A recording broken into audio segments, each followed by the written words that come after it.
Good morning friends, जय Jagannath.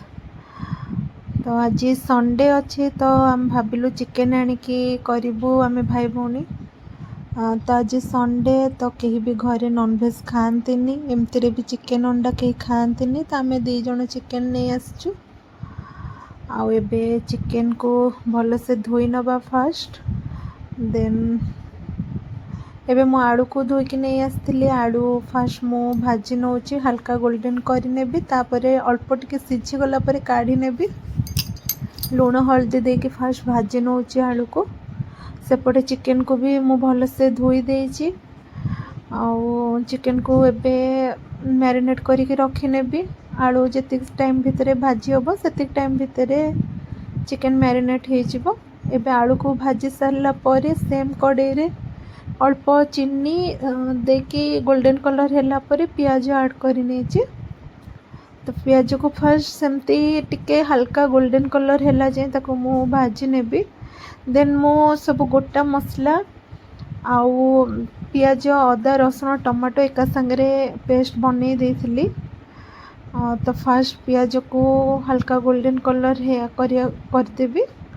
Then मु सेथिरे पियाज रे से पेस्ट को ऐड करनेबी। पियाज को भल से आग भाजी नौची मु।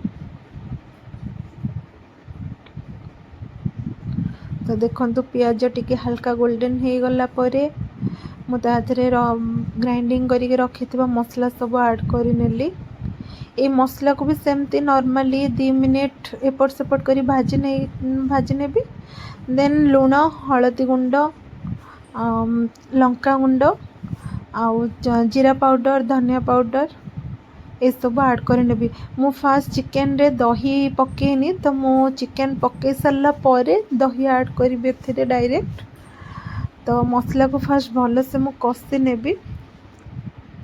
एटा जमती साइड रो पूरा माने ऑयल टा बाहर से सेमती हैला पर्यंत मु पूरा अल्प अल्प पानी देके मसला को भल से कषि नेबी। फास्ट कषि नेला परे तापरे मु एथिरे चिकेन ऐड करि नेबे। मसला कषि गला परे तो देखि परथे मु एथिरे एबे चिकेन ऐड करि नेछि। तो चिकेन को मु मसला संगे भल से कषि नेबे। तार पानी माने बाहर की चिकेन रो पानी बाहर की सही थरे ही सोक करि नै जिवो। तो सेटा हैला परे देन मु ताथरे आलू पकई नेबी। कहीं आलू को मु पूरा भल से सिझे नथले बस हल्का टिके सिझेइतली 70% सिझी जाइए। तो एबे मु चिकेन रे दही ऐड करि नौची। तो मु एटा घरे बनैतली बसा दही। तो 2 चम्मच मु दही ऐड करि नेछि।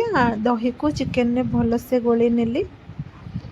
देन भल से सेमती आलू पकई देछि। एबे आलू भी तादरे सिझे नेबी। तो देखंतु फाइनल लुक चिकेन रो केमती हेछि कमेंट माध्यम रे जणेबे। तो आमर एबे लंच टाइम तो हो गलानी। तो भात चिकेन आउ सालाड कर नेछु। तो आपण माने कमेंट माध्यम रे जणेबे रेसिपीटी आपण मानू केमती लागिला।